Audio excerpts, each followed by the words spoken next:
তো এখানে যদি কোনো পরিবহন সেক্টরে থাকে যদি আঞ্চলিকভাবে গঠিত, তো এইরকম ভাবে বিভিন্ন পেশা আমাদের এক একজনের পরিবারে 5 জন 7 জন 10 জন মানে পরিবারের সদস্য আছে। প্রতি মাসে আমাদের প্রতি দৈনিক আমাদের দরকার 1000 টাকা, আমরা কামাই করি 500 বা 700 টাকা। তো এখন যদি আল্লাহ জিজ্ঞাসা করে যে তুমি আমার ইবাদত বন্দেগী কেন করলা না, তখন কি কথা বলা যাবে যে আমার পরিবারের 10 জন সদস্য ছিল, প্রতি মাসে প্রতিদিন 700 টাকা লাগতো, আমি 500 টাকা কামাই করতাম, শুনেছিলাম তোমার বন্দেগী কেমনে করবো, এই কথা বললে কি পারবেন? না, পারবেন না। মানে সকল অবস্থায় আল্লাহর হুকুম এবং বিধান মতো চলতে হবে, একটা দিক। আরেকটা হচ্ছে আর এই পথে চলার জন্যই বাংলাদেশ শ্রমিক কল্যাণ ফেডারেশন মানে এই শ্রমিকদেরকে একত্র করে এই পথে চলার জন্য সহযোগিতা করে। আরেকটা হলো যে শ্রমিকদের অধিকার, মানে আসলে শ্রমিকের অধিকার মানে এই অধিকারটা আমাদের প্রিয় নবী হযরত মুহাম্মদ সাল্লাল্লাহু আলাইহি ওয়াসাল্লাম দিয়েছেন।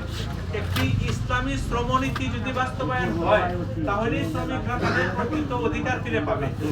ভাই বলছেন না যে আমরা দেখছি গ্রামে গঞ্জে 300 টাকা দিয়ে কাজ করছে, তার পরিবারে দরকার মানে 400 টাকা। এই মালিকে কি করছে, বাজার করতেছে ব্যাগ নিয়ে, আরো 3 জন সাথে কর্মচারী নিয়ে তার ব্যাগ ভরে পাঠিয়ে দিছে, আর ওই শ্রমিক পিছনে পিছনে ঘুরতেছে। যখন আসার সময় হয়ে গেছে গা, বলছে যে আমি তো আমার বাজারের সব কিছু শেষ হয়ে যাচ্ছে, আমার টাকাটা দেন, আমি বাজার করে লোকজন নিয়ে কথা বলতেছি, এখনই আরো পরে বাজার শেষে আরেক দমক দিয়ে বিদায় করে দিচ্ছে, একটা করে দেয় নাই, আগামী সপ্তাহে আগামী বাজারে দিন দিব। এই যে শ্রমিকদের প্রতি মালিকদের জুলুম, এটা ইসলাম কি এটা পারমিট করে? না, অবশ্যই করে না। মালিক শ্রমিক, মালিক যা খাবে শ্রমিক তা খাবে, মালিক যা পড়বে তার অধীনস্থ যে আসে সে তা পড়বে। আর এই বিধানটা একমাত্র প্র্যাকটিস হবে ইসলামী সমাজ যদি প্রতিষ্ঠিত হয়, ইসলামী শ্রমনীতি যদি বাস্তবায়ন হয়। এই দেশে ইসলামী শ্রমনীতি বাস্তবায়ন আওয়ামী লীগ করবে, বিএনপি করবে? এদেশে ইসলামের পক্ষের বাইরে যারা আছে তারা কি করবে? কোনোদিন করবে না। ইসলামী শ্রমনীতি তারাই বাস্তবায়ন করবে যারা ইসলামের পক্ষে কাজ করে। এই জন্য আগামী ত্রয়োদশ জাতীয় সংসদ নির্বাচনে যদি ইসলামী সরকার প্রতিষ্ঠিত হয়, বাংলাদেশ জামাত ইসলামী সহ সমমনা ইসলামী যে দলগুলো আছে 8 দল নিয়ে যদি এই দেশে সরকার গঠন করে, তাহলে শ্রমিকদের প্রকৃত ন্যায্য অধিকার ফিরে পাবে। আমাদের নেত্রকোনা জেলায় একটা আসনের এমপি কে একজনে বলছে যে তাকে মানে কয়েক কোটি টাকা দিচ্ছে তার বন্ধু বান্ধব, তার পরিচিত জন, আপনজনরা। এখন ওই ব্যক্তি ধরেন 3 কোটি টাকা খরচ করলো নির্বাচনে, ওইটা করে ফেল করলো। একজনে 5 লাখ, কেউ 3 লাখ, কেউ 2 লাখ, কেউ 1,50,000, 5,000, 10,000 করে দিছে। যদি ফেল করে তাহলে এই টাকাগুলো কি সে আর ফেরত পাবে? পাবে না। সে টাকাগুলো কি জন্য দিছে?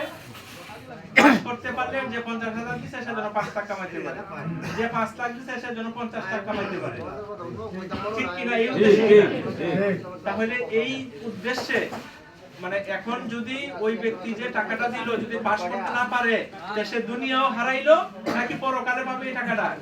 অবশ্যই পাবে না। কিন্তু আমরা এখানে যারা আসছি, আমরা আমাদের শ্রম, আমাদের অর্থ, আমাদের যাবতীয় কিছু যদি এই কাজে ব্যয় করি, তাহলে এটা যদি আল্লাহ না করুক আমরা পাস করতে নাও পারি, তাহলে এর বিনিময়ে কোথায় পাবো?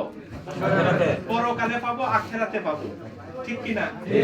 এই জন্য তাবুকের যুদ্ধের ইতিহাস আমাদের অনেকের কাছে জানা আছে, অনেকের কাছে হয়তো জানা নাই যে তাবুকের যুদ্ধের সময় আল্লাহ রাসূল সাল্লাল্লাহু আলাইহি ওয়াসাল্লাম মানে সহযোগিতা চাইছেন, তখন অনেকেই অনেক কিছু দিয়েছেন, আর অনেকেই উজুর আপত্তিও করেছেন। তাই সম্মানিত উপস্থিতি, এই যে আগামী ত্রয়োদশ জাতীয় সংসদ নির্বাচন, এটা একটা যুদ্ধের সাথে, এটা একটা জিহাদের সাথে তুলনা করা হচ্ছে। এই যুদ্ধে, এই জিহাদে যদি আমরা পরাজিত হই, তাহলে আগামী আর কতদিন পরে আমরা আবার পুনরায় আমরা আমাদের অধিকার ফিরে পাবো জানি না। যদি আমরা ইনশাআল্লাহ এই নির্বাচনে, এই যুদ্ধে, এই জিহাদে আমরা জয় লাভ করতে পারি, ইনশাআল্লাহ আমাদের কাছ থেকে আর কেউ কোনোদিন ক্ষমতা চিনিয়ে নিতে পারবে না। অতএব এখানে আজকে যদি মাসুম ভাই এই আসনে যদি 2 কোটি টাকা খরচ হয়, উনি যদি 2 কোটি টাকা খরচ করে নির্বাচন করেন, তাহলে আগামী দিনে 20 কোটি টাকা কামানোর চেষ্টা করবেন না? করবেন কিনা? তাহলে আমরা যারা আছি, মানে সময় তো খুবই কম, আল্লাহ রাব্বুল আলামিন মানে ইন্নাল্লাহা আশতারা মিনাল মুমিনিনা আনফুসাহুম ওয়া আমওয়ালাহুম বিআন্না লাহুমুল জান্নাহ বলা হচ্ছে, নিশ্চয়ই আল্লাহ পাক মুমিনদের জান এবং মাল খরিদ করে নিছেন জান্নাতের বিনিময়ে। তাহলে আমাদের যে জীবনটা, আমাদের যে সম্পদ, এগুলো আল্লাহর কাছে বিক্রি করা, আমরা শুধু আমানতদার। এগুলো আল্লাহর পথে আমাদেরকে কি করতে হবে? আমার সময়টা, শ্রমটা, ঘামটা এবং অর্থটা আল্লাহর পথে ব্যয় করতে হবে। এই জন্য আমাদের যে নয়ন সারাদিন তিনি